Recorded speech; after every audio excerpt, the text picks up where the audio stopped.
Hello, and thank you for applying for our Dallas County Foundation grant. In this video, we are going to walk through the grant application, and I'm going to answer some of the most common questions that we get on the grant application and give you some tips on how to best complete the application. First thing I'm going to do is open up the grant application. This is our current grant application, and we're just going to start at the top and work our way down. The initial areas here that you need to fill out, your project title and your organizational legal name, are pretty self-explanatory, as are the address and the name of the first and second contact persons regarding this application. We do require that you have 2 people of contact because we do follow up with grant application recipients. And sometimes if somebody moves or changes a job, that first contact person might not be available anymore, and so we do require a second backup person.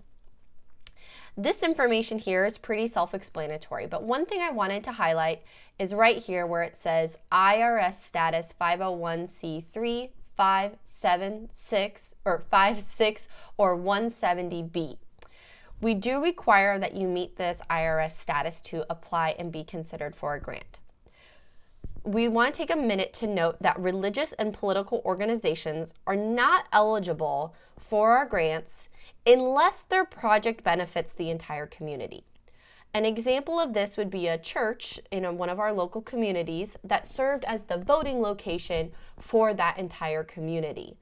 The voting location needed to be on the second floor of the church due to space, and they applied for a grant for a lift chair to allow the citizens of that town that had difficulty climbing stairs to access the second level of their church to be able to vote. Because that benefited the entire community and not just the members of their church, that was a grant we did consider and actually approve.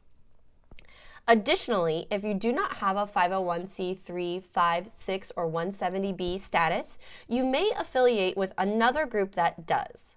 However, they would need to provide a signed letter of legal intent, and you would need to attach that to your application.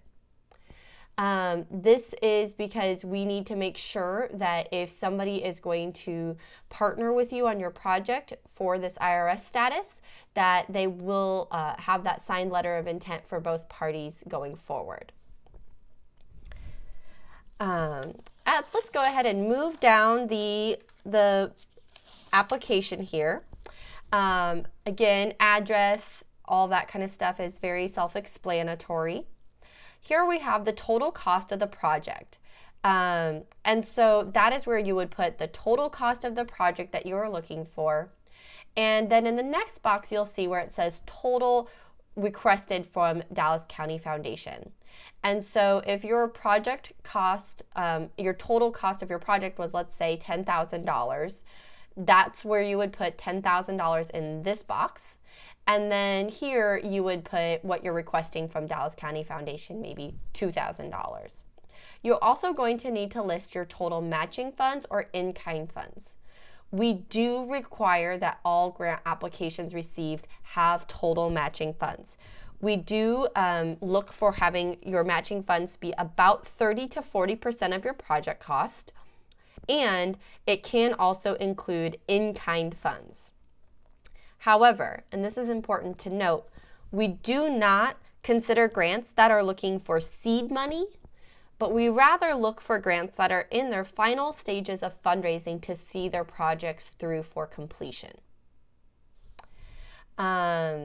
This here, you might just have to use your best guess on estimated number of the Dallas County population served. And then from here, you can check as many as you need to on these areas of what your project focus might be, whether it's arts, culture, humanities, education, environment and animals, health or human services, or public and society benefits. Your project might fit into several of these categories. Feel free to check as many as necessary. Then with the first question here, we just ask that you very briefly describe your organization in no more than 3 sentences. And then for the second question, we asked that you describe the project for which you're requesting funds. Now, again, we say no more than 3 sentences. This is just a brief description of the project. On the next part of the project, you'll be able to explain your project more deeply. So again, try to keep this to just 3 sentences. This cover page is something used very heavily by our grant readers as they look through grants. And so they just need a short description of your project as they go through, and then they can read in more detail below. Here is the second part of the grant application form, and this is really where you get to tell us all about your project that you're applying for. So again, it really benefits you as well as us as the grant readers to have a really well-rounded picture of what your project is doing. So why was this an issue? What is it that your project is addressing? And how do you intend to see it completed? What do you need in place to get your project completed? And then also, what will be the benefit of your project when it is completed? Who will benefit from it? How many people? What's its lasting impact? Give us a really great story here. You have 1 full page to write on this. Then on the second part of this application form, this is where we're talking about the funds secured or applied for. And so this is where you can really talk about who else is helping. Are there any in-kind resources that are being included in this? So if people are donating labor, or maybe they're donating some physical materials, those are in-kind resources. But then again, also that matching funds, again, we're looking for 30 to 40% of your total cost project because we don't, in general, fund or grant dollars towards seed projects, but rather projects that are in their final stages of fundraising. This last question of how would you recognize Dallas County Foundation and or Grow Green County for the funds really comes down to, how does our organization and or Grow Green County, who we do partner with for some of our grant applications, how will we be recognized for contributing to the completion of this project?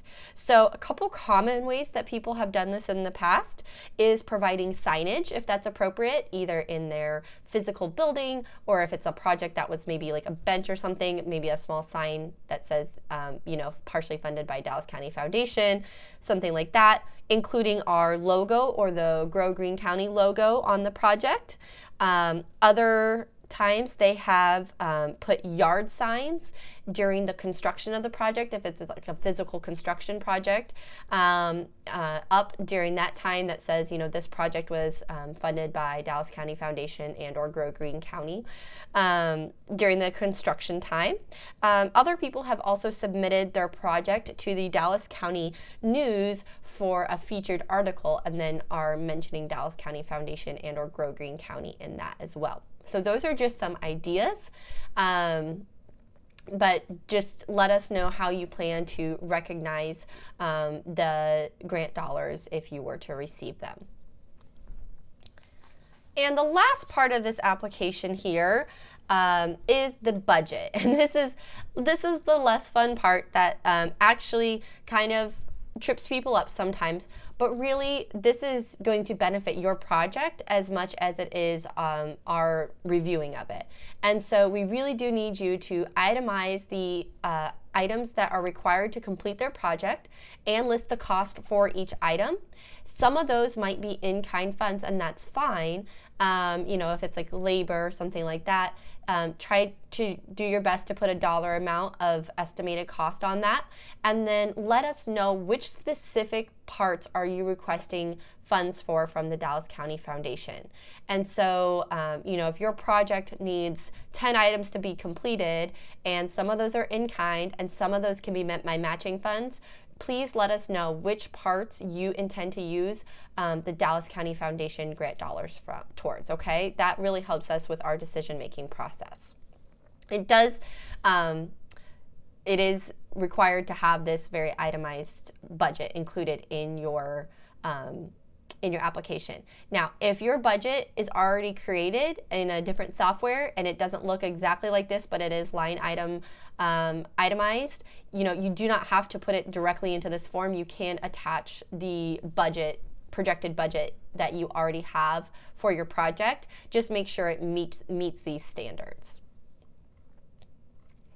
And then you're on to the last page of the application. And now, I know it might seem silly, but this is actually a page that we actually have a lot of trouble with sometimes, because we do require that you have to have the signature of your board chairman and their printed name. And you'd be amazed at how many times this little piece gets left off. But unfortunately, that would take you out of the running for this grant application. So you have to have all these little pieces really pulled together for this. So don't forget the signature here. That's a very important piece. Then we also need the copy of the IRS letter of determination or a signed letter of intent to act as the fiscal agent. So again, that signed letter of intent is if you yourself, your organization, is not a 501c3, and then you're partnering with an organization that is, then that's where that signed letter of intent needs to be. Otherwise, you need to provide a copy of your IRS letter of determination that clearly states your organization is a 501c3, 5 or 6 or 170B status. So you can Google examples of a letter of determination or a letter of intent. They should be kept within your organization's legal files as well. But a lot of times with volunteer organizations, sometimes those get spread out. So if you need to have an idea of what you're looking for, please go ahead and Google, IRS letter of determination, and you'll see plenty of examples. Over the years, they have changed the format ever so slightly. So you'll see some that, are clearly from an older time, but the content is going to be the same, and you'll be able to see what that's supposed to look like. The other thing we need here is your current list of board of directors. And so names would be great, and contact information would be great as well if you have that. But we just want to know who are the stakeholders in terms of this project. And then other things that you can attach would be bids and estimates. So if you are working with maybe more of a physical construction type of project and you have the actual estimate from the construction company, that would be great to include with, obviously that'll be itemized on your budget, but just actually including the actual physical copy of that would be great, so we can look over it as well. That is really the types of things that need to be attached to this grant application. So also screenshots or photos that you have, renderings to give us an idea of what the project might look like when completed would be excellent to include as well. And then with the last piece of this, we require that you submit 7 total copies of this grant. So you might say, wow, that's a lot, and we totally understand. But I just wanted to explain to you why we do this. We have 7 grant readers on the committee. And so these are the people on our foundation that are in charge of reading every single grant application that comes through and writing their notes on it, writing their questions. And then as a group, the grant readers will connect in February. And that is when they'll determine as a group, yes, this application is going to be granted funds, or no, it's not. So our grant readers read a lot of grants. I think last year they had upwards of 60 applications. And for that reason, it would be very difficult, because these are multi-page applications. It'd be very difficult for each of our grant readers to have to print these at home. And so we do ask that you supply 1 copy for each grant reader, because otherwise they'd be going through printer paper like crazy. And so we need 7 total copies. They can be submitted in a couple of ways. You can either put those all 7 copies in an envelope and mail it to our foundation at the address below, or what many people tend to do is drop off at either the Lincoln Savings Bank in Adel or the Raccoon Valley Bank in Perry. However, the banks do have banking hours. And so you do need to make sure that you are submitting your grant application in an appropriate time. The timeframes are very clearly listed on our website. And so if you have any questions about that, please refer to our website for when everything needs to be postmarked by or submitted by. Last little thing here, you'll see the little box at the bottom. It says funds will not be available until May of the grant year. We do make grant, like I said, the grant readers make their determination of grants in February, but then they need to present it to our foundation board for approval. And then we do actually run a check on all the organizations that we do approve grants for and make sure they do meet that 501c3, 5, 6, or 170B status. So that takes a little time. So grant are not awarded until late April usually, and then the money, the physical checks are provided shortly after that. So then with that, if you do receive a grant, you do need to complete a post-evaluation form that must be submitted within 12 months of receiving your grant money. So with that, if you've been a recipient of a grant in the past and you haven't completed your evaluation form, we will not consider you for future grants until your evaluation form is completed. You would have received several emails from us at this point reminding you to complete that evaluation form. However, if you know that your organization has received grant dollars in the past from the Dallas County Foundation, it would be great to check in and make sure that you've completed that evaluation form so that you can apply for future grants. That would be something that you can contact us through our website and say, hey, I'm not sure if we've completed our evaluation for a past project. Can you double check? We sure can, because we do know that sometimes with people changing in volunteer organizations, that it can be hard to know if those small tasks were completed or not. The evaluation form is not overly difficult. We basically just want to see that you did what you said you were going to do with the grant dollars. And once we know that, then you'll be eligible for future grants to apply for in the future. All right, so that's it. This is our short video just walking you through this grant application. If you have any questions, please feel free to utilize our website. You can say on this page, this is our homepage, if you hit apply for 2020 grant, then you will see all the information here as well as those application deadlines that we talked about. And you will also see the bank hours on there as well. So, please make sure that you're getting everything submitted. We cannot accept grants that are submitted after these dates. This is also a very helpful spot is our frequently asked questions. So if you're looking for something that you're not sure if you qualify for or not, check out our frequently asked questions. We may have answered it here for you. But if you still have other questions, go ahead and hit that contact button and then just complete out this form and we will get back to you very shortly and get those questions answered for you.